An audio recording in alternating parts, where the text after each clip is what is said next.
अपने चंचल मन को एवं चंचल उपयोग को स्थिर करने के लिए जनवाणी माता के माध्यम से अपनी वर्तमान ज्ञान की पर्याय में सम्यक भेद ज्ञान उत्पन्न करते हुए कि मेरा ये भगवान आत्मा शरीर आदि पर पदार्थों से तीनों काल भिन्न है। इस प्रकार सम्यक भेद ज्ञान पूर्वक शरीर आदि पर पदार्थों का लक्ष्य छोड़ के अंदर में जो अखंड ज्ञान ज्योति स्वरूप भगवान आत्मा है उसमें ही अपनापन स्थापित करते हुए कि मेरा ये भगवान आत्मा शरीर आदि पर पदार्थों से भिन्न प्रगट अखंड ज्ञान ज्योति स्वरूप है, ऐसा अपने आप को जानो और ऐसा ही अनुभव करो कि वर्तमान में ही मेरा ये भगवान आत्मा शरीर आदि पर पदार्थों से भिन्न प्रगट अखंड ज्ञान ज्योति स्वरूप ही है। अच्छा, इसी पे लगा लेंगे।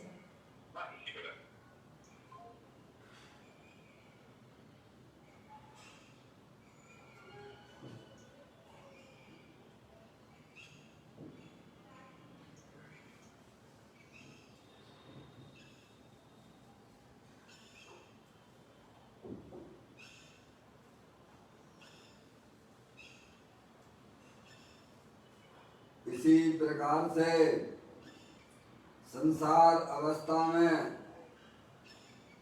आत्मा की पर्याय में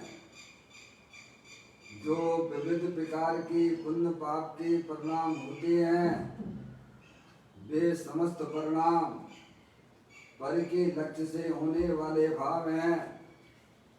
वे हमारे आत्मा का स्वभाव नहीं है।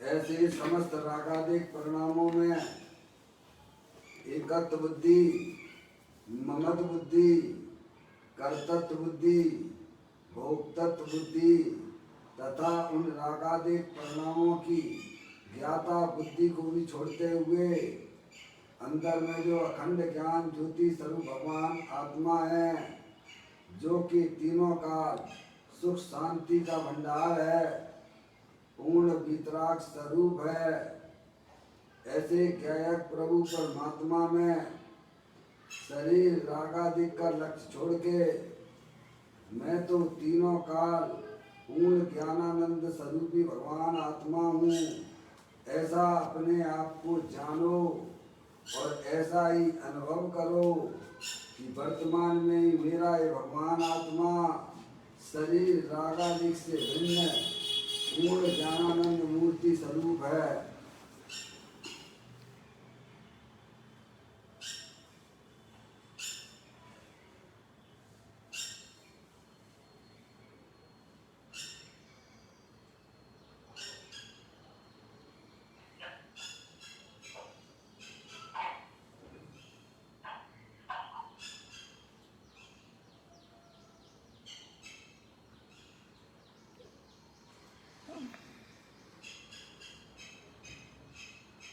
इसी प्रकार से संसार अवस्था में आत्मा की पर्याय में जो पर के लक्ष्य से होने वाला ज्ञान है वह परलक्षी ज्ञान भी हमारे आत्मा का स्वभाव नहीं है, वह तो इंद्रिय जनित ज्ञान है।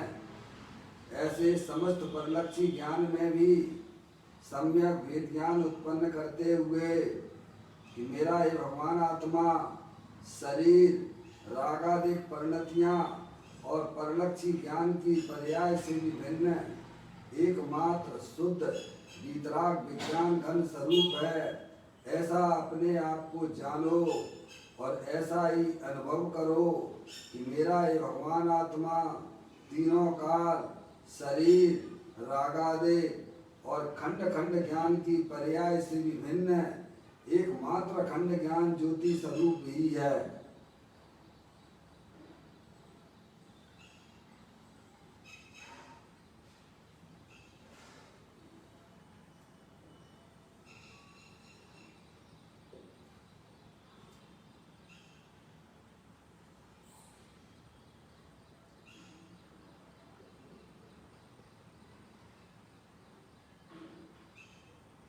मेरे भगवान आत्मा में शरीर आदि पर पदार्थों का प्रवेश नहीं होता है। मेरे भगवान आत्मा में रागादिक परिणतियों का भी प्रवेश नहीं होता है। मेरे भगवान आत्मा में परलक्षी ज्ञान की पर्याय का भी प्रवेश नहीं होता है, क्योंकि मेरा ये भगवान आत्मा सदाकाल शुद्ध वीतराग विज्ञान घन स्वरूप है। ऐसा अपने आप को जानो और ऐसा ही अनुभव करो कि वर्तमान में ही मेरा ये भगवान आत्मा शरीर रागादिक और परिलक्षी ज्ञान की पर्याय से भी भिन्न शुद्ध वीतराग विज्ञान घन स्वरूप है।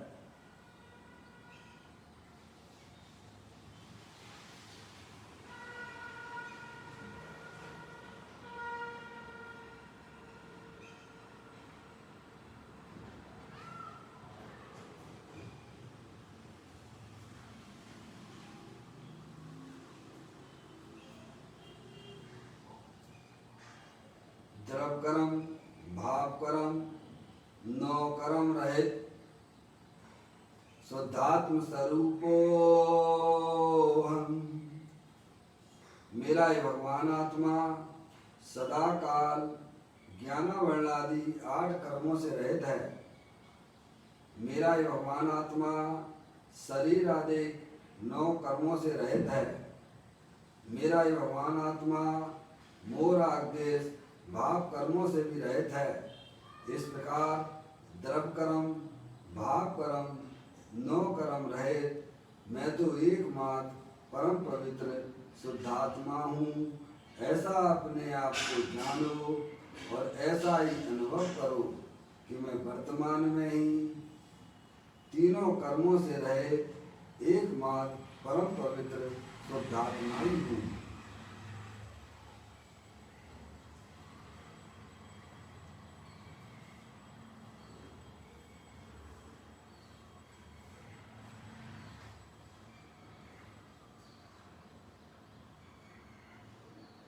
ओम नमः सिद्धेव्या।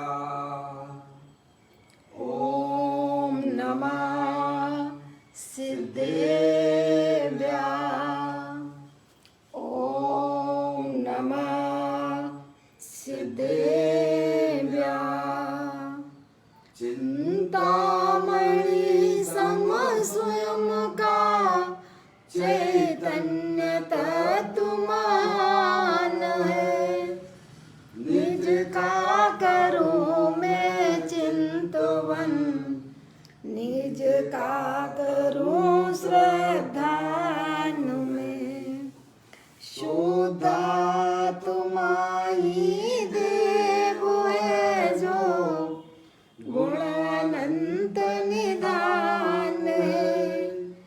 मैं स्वानुभव में देख लूं आत्मा स्वयं भगवान है। मैं स्वानुभव में देख लूं आत्मा स्वयं भगवान है। द्रव दृष्टि जनेश्वर और पर्याय दृष्टि विनेश्वर की चर्चा महान ग्रंथ के माध्यम से हम और आप यहाँ इसका स्वाध्याय कर रहे हैं। आज का बोल है 966वें नंबर का बोल है। आप लोग भी पुस्तक को निकाल दीजिएगा, मैं यहाँ पढ़ना प्रारंभ करता हूँ।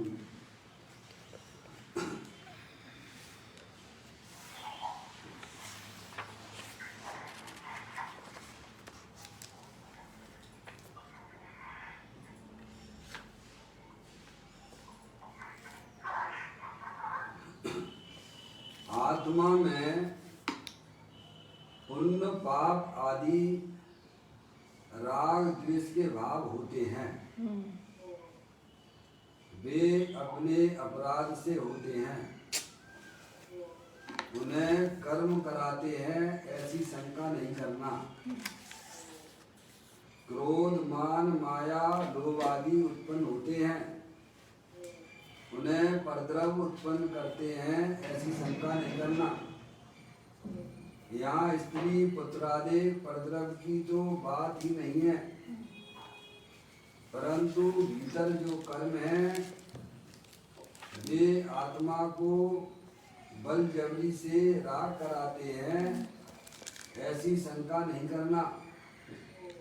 आत्मा अपने दोष से राग द्वेष करता है, आत्मा अपने दोष से राग द्वेष करता है। देखिएगा बड़ी सुंदर बात हमें यहाँ पर आचार्य भगवान मुनिराज ज्ञानी लोग समझाते हैं कि अपनी आत्मा में जो पुण्य पाप आदि राग द्वेष के भाव होते हैं वे अपने अपराध से होते हैं। ये शरीर है, जड़ है, अनंत पुद्गल परमाणुओं का पिंड है, अंदर जो चैतन्य वस्तु है वह सिद्धि की सामर्थ्य वाली है, अनंत शक्तियों के भंडार वाली है। उसे भगवान ने आत्मा कहा है, अरूपी है, वो आप और मैं हूँ। और अपनी आत्मा की पर्याय में जो भगवान के प्रति दया दान पूजा भक्ति आदि के जो परिणाम होते हैं, अनुव्रत महाव्रत आदि के परिणाम होते हैं, भक्ष खाने का परिणाम होता है, वह सब पुण्य रूप परिणाम हैं। और हमारी आत्मा की पर्याय में जो हिंसा के, झूठ के, चोरी के, कुशील के, परिग्रह के जो परिणाम होते हैं वे पाप रूप परिणाम हैं। समझ में आया भैया? शरीर है, चैतन्य वस्तु सिद्ध परमात्मा जैसी है, और रागादिक परिणतियाँ पुण्य पाप रूप से हैं। इसके अलावा तो कुछ है नहीं भैया। सही बात है। और ये बात जो है ये संसारी जीवों की बात है, प्रत्येक संसारी जीवों की बात है। ये अयंत और सिद्ध परमात्मा की बात नहीं है, उनके आत्मा की बात नहीं है। क्योंकि अयंत और सिद्ध परमात्मा की पर्याय में वे पुण्य पाप के परिणाम नहीं होते हैं। वे तो अनंत आनंद में झूल रहे हैं, पर पूर्ण वितराग दशा की पर्याय उन्होंने अपनी आत्मा में प्रकट कर दी है। इसीलिए अयंत और सिद्ध परमात्मा की बात नहीं है, यह प्रत्येक संसारी जीवों की बात है। समझ आप? अब आप इसको थोड़ा समझने का प्रयत्न कीजिए। आत्मा में पुण्य पाप आदि राग द्वेष के भाव होते हैं, वे अपने अपराध से होते हैं, उन्हें कर्म कराते हैं ऐसी शंका नहीं करना। ज्ञानी क्या कहते हैं? हमारी आत्मा में जो पुण्य पाप के परिणाम होते हैं कि नहीं होते हैं, पहले उनको स्वीकार कीजिए। होते हैं, पर्याय में होते हैं, आत्मा के अंदर नहीं होते हैं। क्या? और वे कर्म के कारण से नहीं होते हैं, वे हमारे अपराध से ही होते हैं। इतनी बात जो स्वीकार करे तब तो कहानी आगे बढ़े ना। सही। कभी पुण्य पाप के परिणाम भाई साहब कर्म के माथे आपने डाल दिए हैं, कर्म के कारण से होते हैं। भगवान कह रहे हैं तुम्हारा अपराध है वो। क्या? आप बैरमुख हो, ये अपराध है तुम्हारा। समझ में? अंतर्मुख होना ये आत्मा का निर्दोषपना है। आगे यह दोष है। क्या?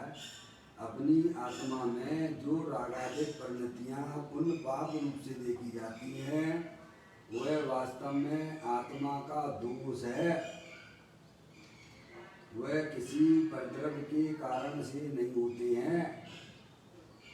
ये बात हमें यहाँ पर समझने की बात आती है। और जो अपने दोष को दूसरे के कारण से मानता है वह जीव कभी भी इस संसार सागर से पार नहीं हो सकता है।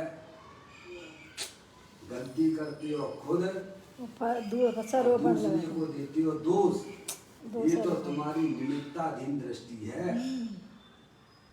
क्या स्वयं काय समय राग की रुचि करके पर द्रव्य रूप ये आत्मा परिमन करता है और दोष देता है पर द्रव्य को और गलती करता है स्वयं।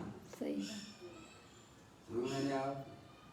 और जब आप अपने दोष को दूसरे के माथे डाल रहे हो तो तुम्हारी कभी भी पर्याय में होने वाले राग द्वेष कम नहीं होंगे। खत्म ही नहीं होंगे। समझिए आप, वे और बढ़ते चले जाएंगे। क्या होंगे भाई साहब? अगर आपको ये बात मालूम पड़ जाए कि भाई साहब मैंने गलत चीज का सेवन किया है इसीलिए मेरे डायबिटीज का लेवल बढ़ गया है, क्या करोगे फिर आप? आपके शरीर में डायबिटीज हो गई है, बीमारी हो गई है, क्योंकि मैंने जाके खूब शुगर शक्कर खा ली। अब आप कहोगे भाई साहब बिल ने जबरदस्ती खिला दी, हमने खा ली, हमारा क्या दोष है? क्यों भैया, इसमें हमारा क्या दोष है? वे जबरदस्ती हमको दे रहे थे, हम मैंने खा ली, चलेगा क्या? अरे बोलो। नहीं चलेगा। हैं?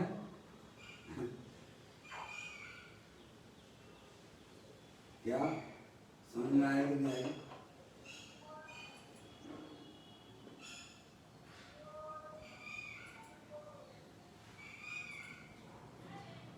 क्या कह रहे हैं?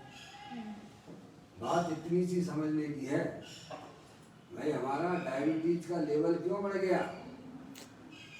क्योंकि हमने जो है भाई साहब शक्कर का मीठी मीठी चीज़ों का सेवन किया है, इसीलिए जो है हमारा जो है डायबिटीज का लेवल बढ़ गया। ये तो बात सही है ना? नहीं है। अरे है, ये बात ये कहना चाहते हैं। नहीं है नहीं क्या? तो क्या दूसरे ने जबरदस्ती खिला दी क्या? हाँ। आप स्वयं रुचि से खा रहे हो और फिर कहते हो नहीं साहब उन्होंने मेरे को जबरदस्ती खिला दी। ये तो मूर्खों जैसी बातें हैं ना, हैं? और अगर आपको सही रहना था तो भाई साहब आपके डायबिटीज का लेवल नहीं बढ़े तो उसके लिए भाई साहब मेरे को शक्कर नहीं खानी है। क्या समझ में आया? मेरे को नहीं खानी है तो आपको कोई रोक रहा है कि जबरदस्ती खिला देगा क्या? नहीं। तो आपका लेवल भी सही बना रहेगा। तो गलती करता है आत्मा स्वयं, दोष डालता है दूसरे के ऊपर। क्या ये बात हमें भगवान समझाने की कोशिश कर रहे हैं? ये पुण्य पाप के परिणाम जो हमारी आत्मा में जो बेकार रूप परिणामों की उत्पत्ति हो रही है वह कोई दूसरे के कारण से नहीं हो रही है। ये तू स्वयं ही बैरमुखी होकर परिणमन करता है, पर द्रव्य को अच्छा बुरा मानता है, ये तेरा दोष है। क्योंकि पर द्रव्य ना तो अच्छा है ना बुरा है। समझ गए आप? तो ये भूल यहाँ बताइए कि आत्मा में पुण्य पाप आदि राग द्वेष के भाव होते हैं कि नहीं होते हैं? पहले स्वीकार करो। नहीं होते तो आप भगवान होगे पर्याय में। अगर आपकी आत्मा में पुण्य पाप के परिणाम नहीं होते हैं तो आप वर्तमान में अरिहंत परमात्मा हो जाओगे। क्या हो जाओगे? वो तो तुम हो नहीं हो, ये तो स्पष्ट ही दिख रहा है। समझ में आया भैया?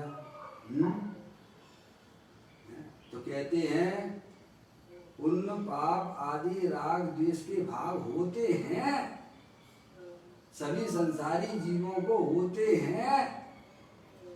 वे अपने अपराध से होते हैं। अपना अपराध क्या है? पर को अपना मानना। पर कि पहला सबसे बड़ा अपराध ये है कि भाई साहब अपने आप को जानते ही नहीं हो आप। सबसे बड़ा अपराध क्या है? अपने आप को भूलना। अपने आप को आप जानते ही नहीं हो। आप अपने आप को शरीर रूप से देख रहे हो। क्या देख रहे हो? आप कौन हो भाई साहब?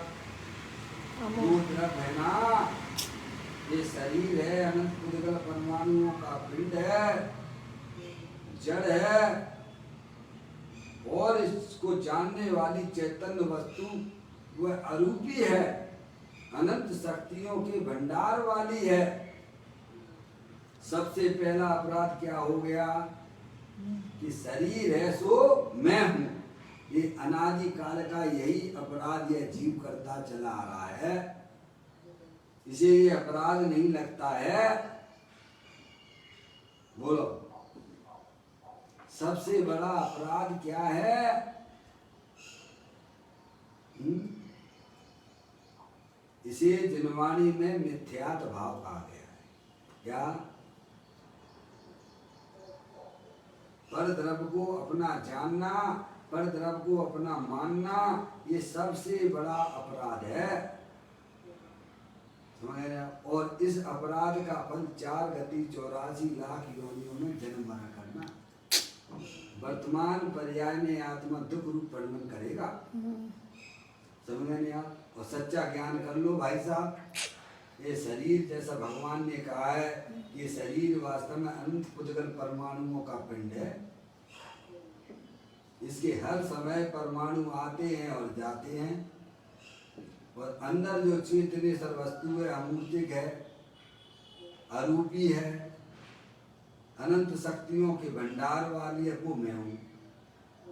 ऐसा वेद ज्ञान जब जीव की पर्याय में हो जाता है भाई साहब, तब उसकी पर्याय में होने वाले रागादिक परिणतियां वे धीरे धीरे समाप्त होने लग जाती हैं। एकदम नहीं होती हैं। और वे रागादिक परिणतियां भी मेरा अपराध है, ऐसा स्वीकार करना। क्या? जो आत्मा की पर्याय में जो विकार रूप परिणतियां होती हैं, वह वास्तव में परद्रव्य के कारण से नहीं होती हैं। वे रागादिक परिणतियां कर्म के कारण से भी नहीं होती हैं। ये सबसे पहले उन्होंने हमको ये समझाया क्या कि आत्मा में पुण्य पाप आदि राग द्वेष के भाव होते हैं, वे अपने अपराध से होते हैं। क्या होते हैं? अपने अपराध से। वे अपने अपराध से होते हैं, उन्हें कर्म कराते हैं, ऐसी शंका नहीं करना। और हमें क्या शंका बनी रहती है? अभी पूछो ना, ऐसा विराग आदि परिणतियां ये क्यों हो रही हैं? तो क्या कहेगा? कर्मों के कारण से हो रही है। क्या बोलेगा? वो भी कौन बोलेगा? शास्त्र पढ़ने वाला बोल देगा। तो तुमने शास्त्र का भाव ही नहीं समझा। भगवान ने कभी नहीं कहा कि कर्म के कारण से होती है। जहाँ कहा गया है वह निमित्त का कथन जानना, वहाँ कर्मों का ज्ञान कराया गया है। शास्त्र में अगर यह बात आती है तो वह निमित्त का ज्ञान कराने के लिए कही गई है, लेकिन निमित्त कर्म के कारण से होती है, यह बात सर्वथा झूठी है। आप बोलते हो, अपने बोलते हो, कर्म विचारे कौन भूल मेरी अटकाए, अग्न सहे घनघात लोई की संगति पाए। अपनी आत्मा में जो रागादिक परिणतियां होती हैं वह कर्म के कारण से नहीं होती, ऐसी शंका ना कर लेना कि कर्म के कारण से होती है। उसे अपना स्वयं अपराध स्वीकार करना। सबसे पहला अपराध ये है कि आप अपने आप को आत्मा नहीं जानते हो, आत्मा नहीं मानते हो। क्या? जब आप अपना अपराध स्वीकार करोगे तो फिर वे रागादिक परिणतियां धीरे धीरे आपकी आत्मा की पर्याय में से विराग को प्राप्त हो जाएंगी। और आत्मा के अंदर जो सुख शांति भरी हुई है, जो कि आत्मा का वास्तविक स्वरूप है। क्या? आत्मा का वास्तविक स्वरूप क्या है? सुख शांति स्वरूप है। जैसे सिद्ध भगवान है ना, सिद्ध भगवान है ना, अनंत सुख रूप परिणमन कर रहे हैं, ऐसा परिणमन प्रारंभ हो जाता है। अब तुम अपना अपराध दूसरे के माथे डाले बैठे हो। सही बात है। तो वो तुम्हारा कभी मिटने वाला नहीं है। अपराध बढ़ता ही जा रहा है वो और बढ़ता जाएगा, बढ़ता जाएगा, बढ़ता जाएगा। मनुष्य पर्याय में भी अगर पागल जैसे काम करे तो भाई साहब रहना तो पड़ेगा आपको आत्मा ही बन के। जड़ नहीं हो जाओगे। अपनी गलती सबसे पहले स्वीकार करना कि हमारी आत्मा में जो विकार की उत्पत्ति हो रही है वो मेरा ही अपराध है। क्या भाई साहब? वह कोई पर द्रव्य का अपराध नहीं है। हमारी आत्मा में जो दुख रूप परिणति उत्पन्न हो रही है वो मेरा ही अपराध है, क्योंकि मैं अपनी आत्मा के स्वरूप को जानता नहीं हूँ, शरीर को अपना माने बैठा हुआ हूँ। ये मेरा सबसे बड़ा अपराध है। क्या कहते हैं? आत्मा में पुण्य पाप आदि राग द्वेष के भाव होते हैं, संसार अवस्था में होते हैं, अनंत सिद्ध परमात्मा को नहीं होते हैं। वे अपने अपराध से होते हैं। समझ रहे आप? कौन के? अपने अपराध से होते हैं, उन्हें कर्म कराते हैं, ऐसी शंका नहीं करना। क्या कहा? के सामने ने कर्म के कारण से होते हैं। नहीं नहीं, ऐसी शंका ना कर। तू अपने अपराध को स्वीकार कर। अपराध को स्वीकार करोगे भाई साहब तो रोग मिट जाएगा। दूसरे के कारण से होते तो भाई साहब उनकी फिर तुम जो है भगवान की नहीं कर्मों की पूजा करने लग जाओ। सही बात है। दूसरों को राजी करना तो हटेंगे ना तुम्हारे। दूसरों तो को भगवान की पूजा करने से भी क्या, कर्मों की पूजा करो ना भाई साहब। कर्मों के कारण से होते हैं तो इससे बढ़िया ही है ना, कर्मों की पूजा करो ना। है आत्मा में एक शक्ति है जिस एक अनंत अनंत है, तो आत्मा में अनंत शक्तियां। पर आचार्य अमृतचंद देव ने एक अकारण कारणत्व नाम की शक्ति का नाम बताया है। पता है भाई साहब? आत्मा में एक अकारण कारणत्व नाम की शक्ति है। 16 नंबर की। समझ में आया? उस 14वें नंबर की शक्ति है। कौन से नंबर की है? 14वें नंबर है। 14 नंबर की शक्ति है। 47 शक्तियों में 14वें नंबर की शक्ति है अकारण कारणत्व नाम की शक्ति। पर से न इसमें कार्य हो, पर कार्य का कारण न हो। क्या है? अब याद करो, ये आपके लिए ऐसा ज्ञान है, ये ऐसा ज्ञान है कि हमेशा यही बना रहने वाला है। लौकिक ज्ञान तो भाई साहब सब बदल जाते हैं, पर ये कभी बदलने वाला नहीं है। ये अध्यात्म विद्या सर्वोत्कृष्ट विद्या है। इसीलिए कहते हैं कि एक आत्मा में एक अकारण कारणत्व नाम की शक्ति है। तो प्रभु आप मुझे ये बताओ कि आत्मा में ही है कि बाकी द्रव्यों में भी है?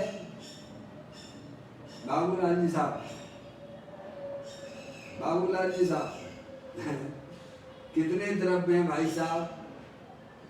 जाति अपेक्षा 6 द्रव्य भगवान ने बताए हैं। जीव द्रव्य है, पुद्गल द्रव्य है, धर्म द्रव्य है, अधर्म द्रव्य है, आकाश द्रव्य है, काल द्रव्य है। इसके अलावा क्या है दुनिया में? बोलो भाई साहब। हैं बाबूलाल जी साहब, इसके अलावा क्या है मुझे बताओ? भगवान ने 6 द्रव्य तो बताए जाति अपेक्षा हैं। तो ये मकान, दुकान, रुपया, पैसा, सोना, चांदी, ये कौन सा द्रव्य है? अरे 6 द्रव्यों में कौन सा द्रव्य है? पुद्गल द्रव्य। ये पुद्गल द्रव्य नहीं है। पुद्गल द्रव्य की स्कंद रूप पर्याय है। पुद्गल द्रव्य तो उसे कहते हैं जिसका दूसरा भाग ना किया जाए, उसे पुद्गल द्रव्य कहते हैं। ये पुद्गल द्रव्य की स्कंद रूप पर्याय है। पुद्गल के परमाणु मिलकर शरीर रूप में भासी। पुद्गल के परमाणु मिलकर मकान रूप में भासी। पुद्गल के परमाणु मिलकर दुकान रूप में भासी। उद्गल के परमाणु मिलकर रुपया रूप में भासी। उद्गल के परमाणु मिलकर सोना रूप में भासी। क्या समझ आया? ये अनंत पुष्कल परमाणुओं का पिंड है जो हमारी इंद्रियां हैं, जो हमारा जो इंद्रिय ज्ञान है वह किसको पकड़ता है? वह पुद्गल द्रव्य को नहीं पकड़ता है, स्कंद रूपी पर्याय को पकड़ता है। समझ में आया भैया? वो तो स्थूल ज्ञान है। तो भगवान ने 6 द्रव्य बताए, जीव द्रव, पुद्गल द्रव, धर्म द्रव, अधर्म द्रव, आकाश द्रव, काल द्रव। समझ में आया भैया? और यह कारण कारत्व नाम की शक्ति केवल जीव द्रव्य में ही नहीं है, बाकी सभी द्रव्यों के अंदर है। ऐसी ऐसी द्रव्य के अंदर शक्तियां भरी पड़ी हुई हैं, हमको उनका ज्ञान तक नहीं है। तभी तो हम किसी का ईंट किसी का रोड़ा मिला के भाई साहब संसार की रचना कर रहे हैं। सही बात है। वस्तु स्वरूप का ज्ञान ही नहीं है मेरे को। अकाल कालत्व नाम की शक्ति हमें यही ज्ञान कराती है, पर से न इसमें कार्य हो, पर कार्य का कारण न हो। मेरी आत्मा में जो विकार रूप परिणति होती है वो पर के कारण से नहीं होती है, और दूसरे के आत्मा में जो दुख रूपी पर्याय उत्पन्न होती है वो मेरे कारण से नहीं होती है। वो उसका अपराध है और ये मेरा अपराध है। हमारी आत्मा में जो दुख रूपी पर्याय देखी जा रही है वो इसमें किसी पर द्रव्य का हस्तक्षेप नहीं है, और दूसरे के आत्मा में जो दुख रूप पर्याय उत्पन्न हो रही है वह भाई साहब मेरे कारण से नहीं होती है। यह बात का निर्णय अभी अपन को करना पड़ेगा। समझ में आया भैया? सब अपने अपने दोष को पहचानो और दोष को दूर करो, ये भगवान का संदेश है। तो कहते हैं आत्मा में जो पुण्य पाप आदि राग द्वेष के भाव होते हैं इन्हें स्वीकार करना ये आत्मा का स्वभाव नहीं है, ये आत्मा की विकारी पर्याय है, और वह विकारी पर्याय मेरा अपराध है, और वह वैर मुक्त तत्व है। वो क्या है? आश्रत तत्व है। वो वैर मुक्ता से उत्पन्न होता है, पर द्रव्य को अपना जानने से होता है, पर द्रव्य को अपना मानने से होता है, पर द्रव्य की तरफ लक्ष्य करने से होता है। ये अपराध है। क्यों भाई साहब संक्रमण क्यों हो गया तुम्हारे? कोरोना क्यों हो गया? बोलो भाई साहब, आप ही बता दो क्यों हो गया, मुझे नहीं मालूम। अभी तो कोरोना चल रहा है ना मार्केट में, पूरे विश्व में एक कोरोना छाया हुआ है ना। आप बताओ कोरोना क्यों हो गया? नहीं बताइए आप, चलो आप बता दीजिए क्यों हुआ है? क्यों भाई? तुम घर से काहे बाहर निकले? तुमने सावधानी क्यों नहीं की? इसलिए हो गया, इसलिए हो गया। सरकार कह रही घर पे रहिए, सुरक्षित रहिए, हैं, 2 गज की दूरियां बना के चलिए, मास्क लगाइए, और आपने सावधानी हटाई तो हो गया। तो किसका अपराध है? वो स्वयं दूसरे का अपराध है कि तुम्हारा अपराध है? स्वयं का। सरकार तो अनाउंसमेंट कर करके बोल रही है कि भाई साहब अपने घर में रहिए, सुरक्षित रहिए, हैं? कहती है कि नहीं कहती है? अब एक नहीं सुनते हो और फिर दूसरे के माथे डाल देते हो, साहब इनके कारण से मैं संक्रमण हो गया। ऐसे ही क्या नहीं कहती है भाई साहब? हमारी आत्मा में जो रागादिक परिणतियां उत्पन्न हो रही हैं वो भाई साहब किनके कारण से हो रही हैं? किनके कारण से हो रही हैं? तो कहते हैं वे रागादिक परिणतियां स्वयं के अपराध से हो रही हैं, वह कर्म के कारण से नहीं हो रही। ऐसी तुम शंका ना कर लेना कि कर्मों के कारण से होती हैं। ये भगवान अपन को समझाने की कोशिश कर रहे हैं। आया?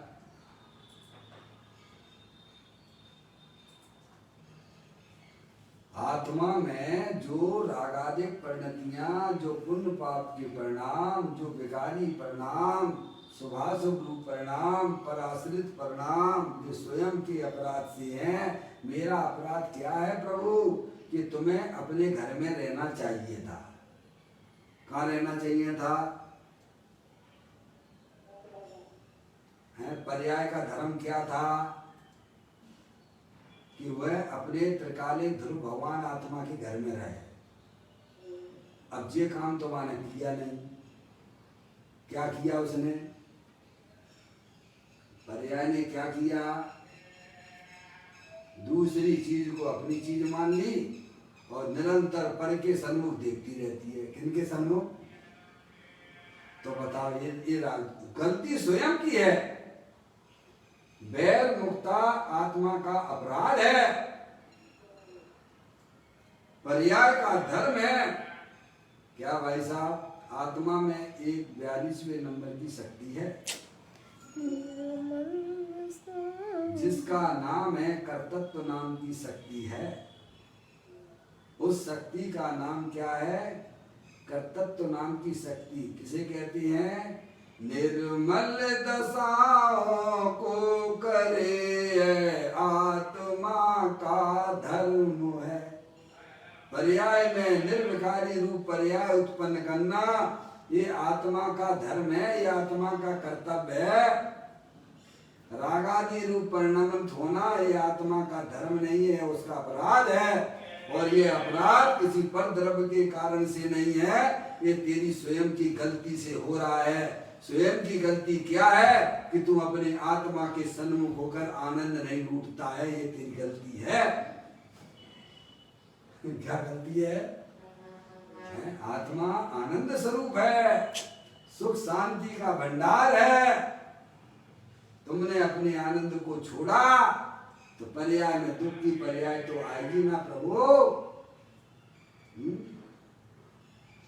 कहते हैं आत्मा में पुण्य पाप आदि राग द्वेष के भाव होते हैं, वे अपने अपराध से होते हैं। अपना अपराध यही है कि पर्याय ने अपने स्व सन्मुख पर परिवर्तन ना किया, अपने आत्मा का लक्ष्य छोड़ दिया, अपने आत्मा को अपना नहीं जानती है, बैरमुखी होकर परद्रव्य को अपना जानती है, अपना मानती है। ये दोष कब से चला आ रहा है? तुम कब से हो? तुम मुझे बताओ। अनादि के हो और कब तक रहोगे? अनंत काल तक रहोगे। ज्ञानी अपन को समझाते हैं जितना तुम्हारा भूत निकल गया है, भविष्य तुम्हारा उससे अनंत गुना है। वो भूत तुम्हारी एक कोने में पड़ा हुआ है, अभी भी समझ जाने की बात है, अभी भी कुछ बिगड़ा नहीं है। क्या? अभी भी कुछ नहीं बिगड़ा है। जभी जाग जाओ तभी है सवेरा। भाई, अपनी आत्मा की पर्याय में जागृति लाइए। मैं शरीर नहीं हूं, मैं तो चेतने से भगवान आत्मा हूं, अनंत शक्तियों के भंडार वाला हूं। ये पर्याय का धर्म है। किसके गीत गाना? अपने आत्मा के गीत गाना। पर द्रव्यों के गीत गाना बंद करो।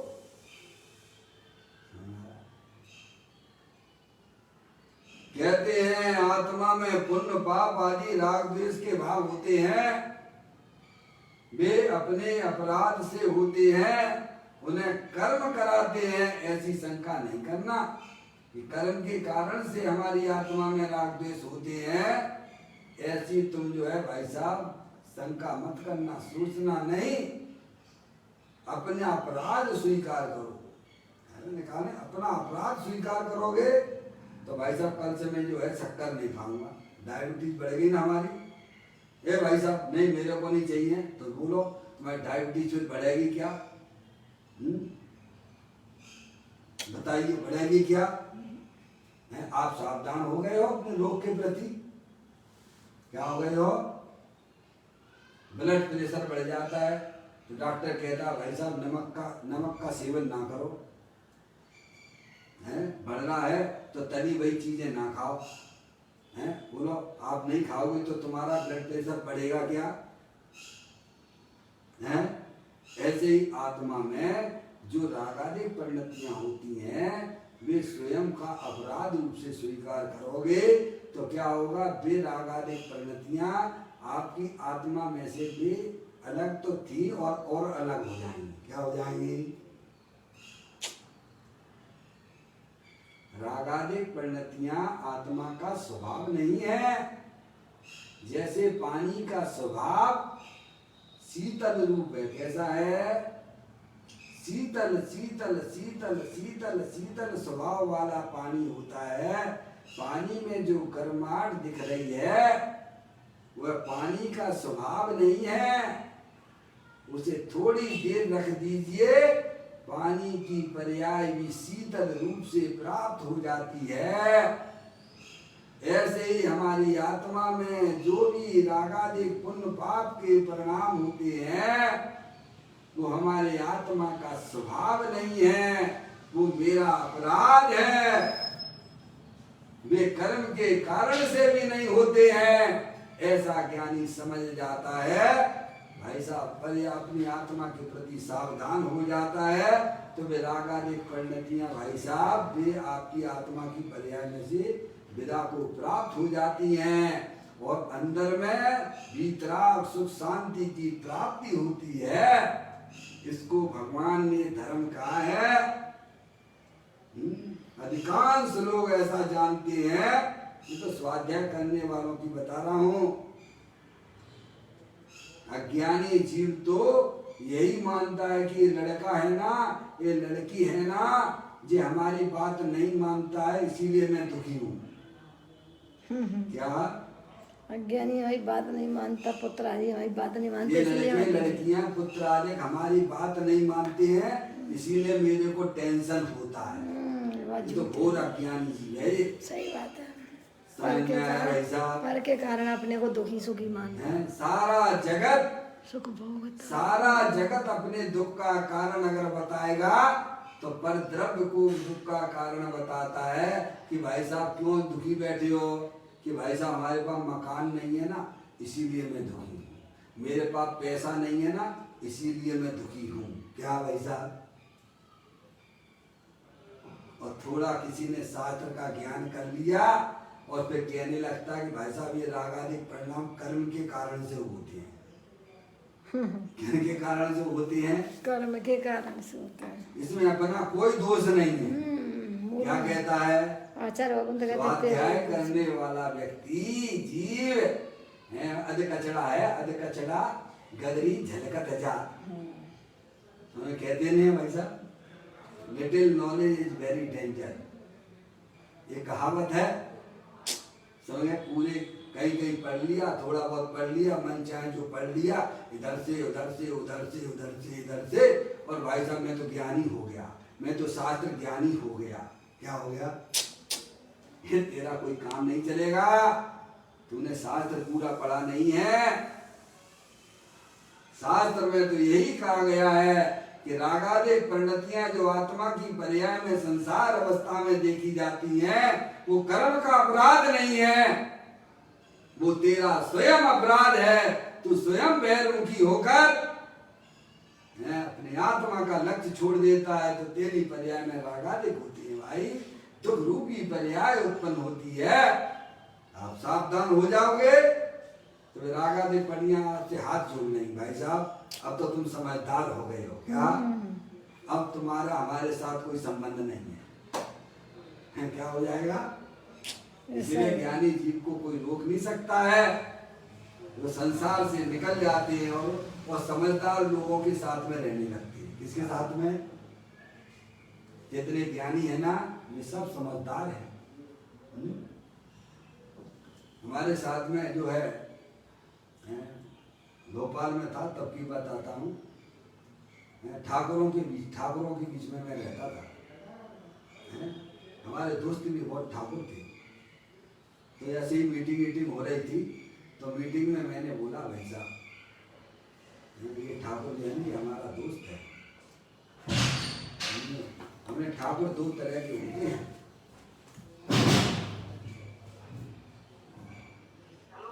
ठाकुर दो तरह के होते हैं। एक ठाकुर होते हैं समझदार और एक होते हैं बेवकूफ। आवाज नहीं आ रही क्या? आई देखिए, एक समझदार ठाकुर होते हैं और एक होते हैं नासमझ वाले।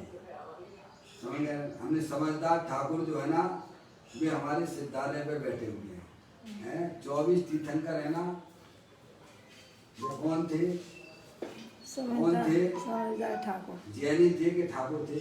छत्री थे ठाकुर। छत्री थे। क्या हमने ऐसे ही बोला? मैं भी ठाकुर ही हूँ। समझा? मैं ठाकुर हूँ, मैं तीर्थंकर वाला ठाकुर हूँ, मैं छत्री हूँ मैं। समझ गए ना आप? वो जो बेवकूफ है वे यहाँ पे रह गए, जो समझदार ठाकुर थे वे 24 तीर्थंकर छत्री थे ना, समझ गए? वे वहाँ पे बैठे हुए। ऐसे ही कहते हैं कि समझदार लोग में ये आत्मा जाके मिल जाएगा। क्या हो जाएगा? अब उसने जान लिया कि रागादिक परिणतियां मेरी अज्ञान दशा है, ये मेरे ही अपराध है, ऐसा वह स्वीकार करता है। स्वीकार करता है तो उसकी पर्याय में रागादिक परिणतियां निकल जाती हैं। अब देखिए, आप आगे पढ़ेंगे।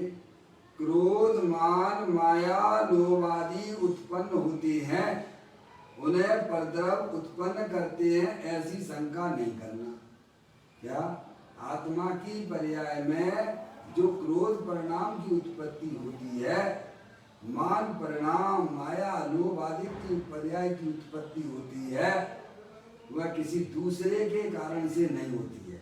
और हम क्या समझते हैं कि बच्चा हमारी बात नहीं मानता है, इसीलिए हमारी पर्याय में क्रोध होता है। काय के कारण से होता है? पर द्रव्य के कारण से अज्ञानी जीव ऐसा मानता है। ज्ञानी कहते ऐसा बिल्कुल भी नहीं है। क्रोध, मान, माया, लोभ आदि उत्पन्न होते हैं, उन्हें परद्रव उत्पन्न करते हैं, ऐसी शंका नहीं करना। यहाँ स्त्री पुत्र आदि परद्रव की तो बात ही नहीं है। क्या? यहाँ किसकी बात की जा रही है? अपने आत्मा की पर्याय की बात की जा रही है।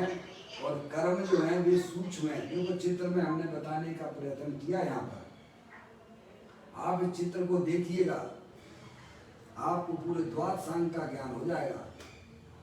आप चित्र को समझेंगे तो पूरे द्वादश सांग का ज्ञान हो जाएगा आपको। भली बात अगर आपके ज्ञान में व्यवस्थित बैठ गया तो समझ लीजिए आप जो भाई साहब बढ़िया अपनी आत्मा को समझ लोगे। देखो, मैंने दिखाया है, ये शरीर जो है ये 9 कर्म है, और ये जो है 8 कर्म है जो अनादि काल से हमारी आत्मा के साथ में है।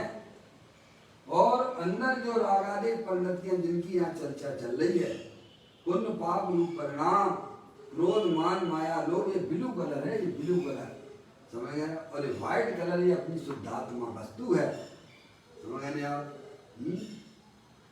और शरीर से संबंधित जितने भी चेतन अचेतन पदार्थ हैं, जो कि हमारे शरीर से तो अत्यंत भिन्न है, ये हमारी आत्मा से तो शरीर भी भिन्न है।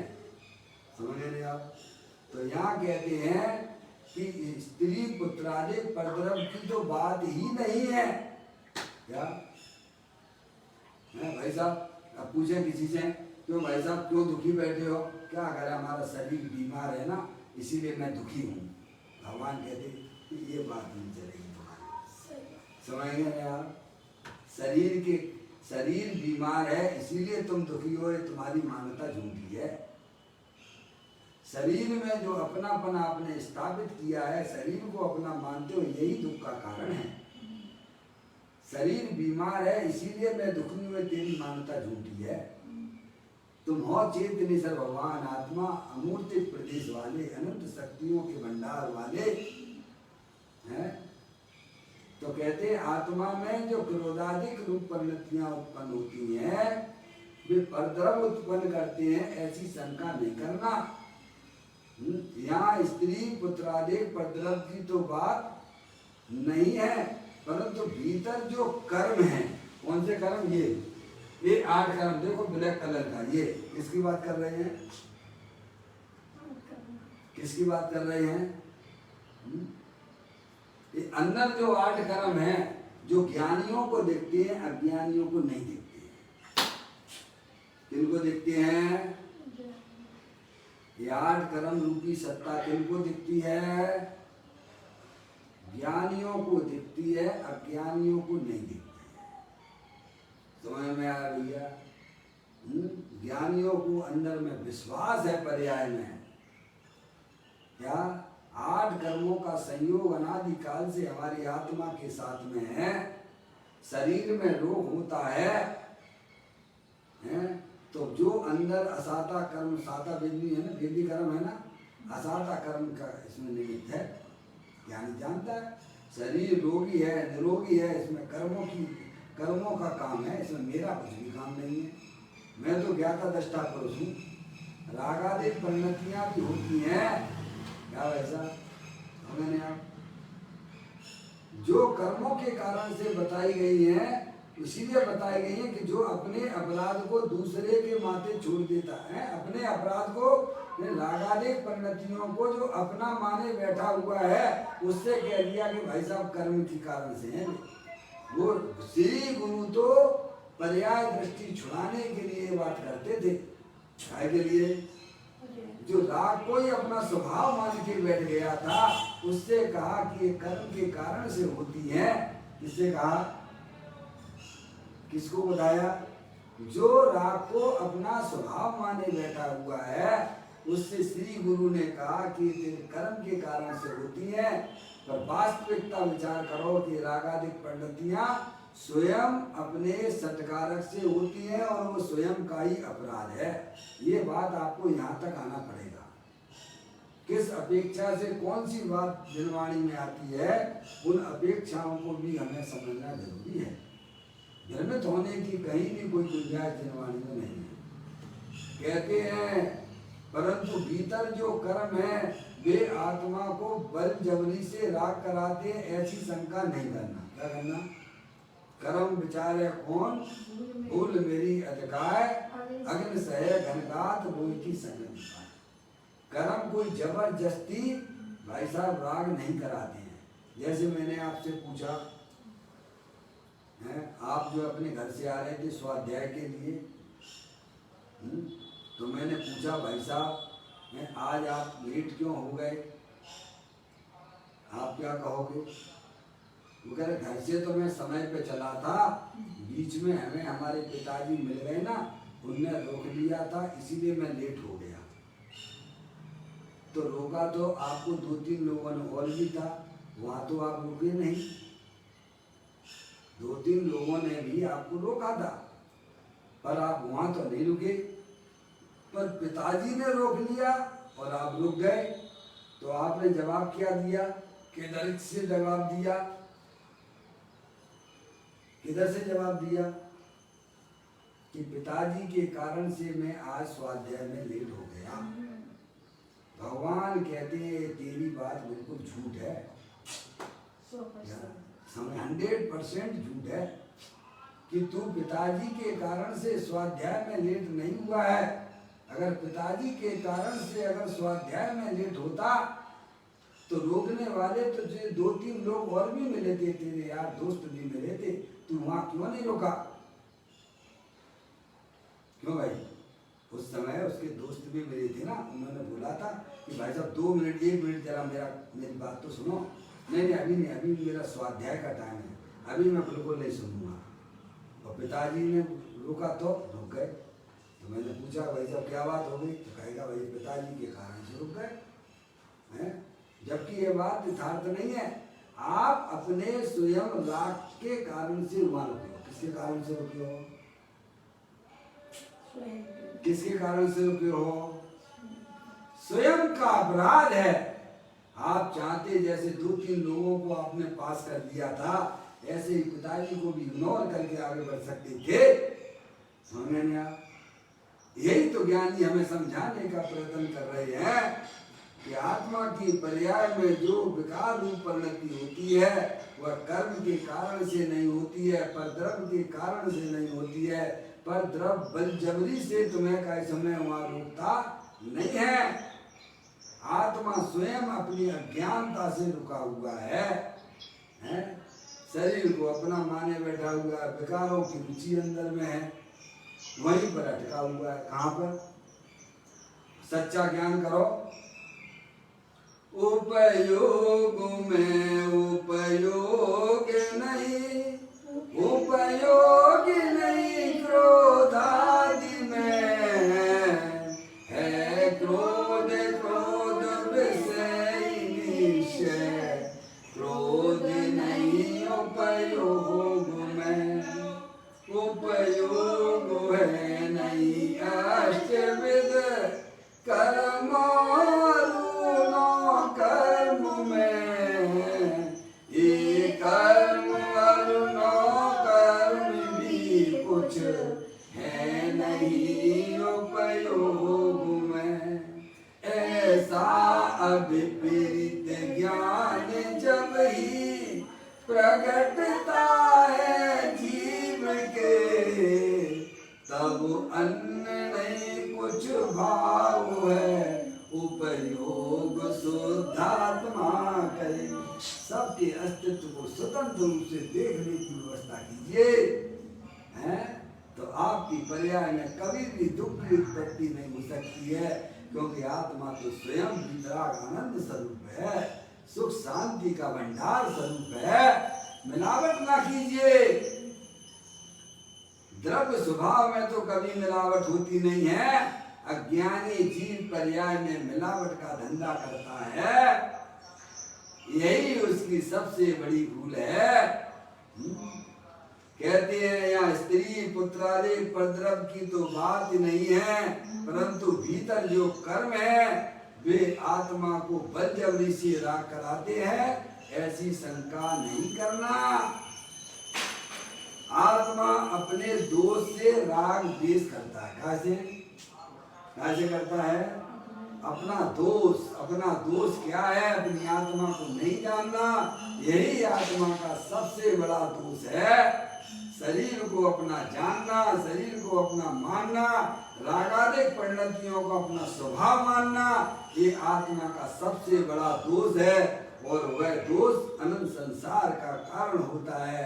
इस प्रकार से श्री गुरु रागादिक परिणतियां स्वयं अपनी अज्ञानता से पैदा होती हैं, और ज्ञानी इन्हें सच्चा ज्ञान करके रागादिक परिणतियों को दूर करता रहता है। वेद ज्ञान साबू भयो समरस निर्मल नीर, धोमी अंतर आत्मा धोवे निज गुण चीर। इस प्रकार से इस 966वें नंबर के बोल के भाव को हमें समझने का प्रयत्न करना चाहिए। वैर मुक्ता हमारे लिए संसार का कारण है, और अंतर्मुख रहना ये हमारा परम कर्तव्य है। यही बोल हमको समझाता है। इस प्रकार इस बोल को पूरा करते हुए कल फिर एक नए बोल के साथ में अपन स्वाध्याय प्रारंभ करेंगे। चैतन्य काय सुमरण प्रति क्षण करो रे, के अनंत दुख को पल में हरो रे। अक्षय अनंत निज शोक निधान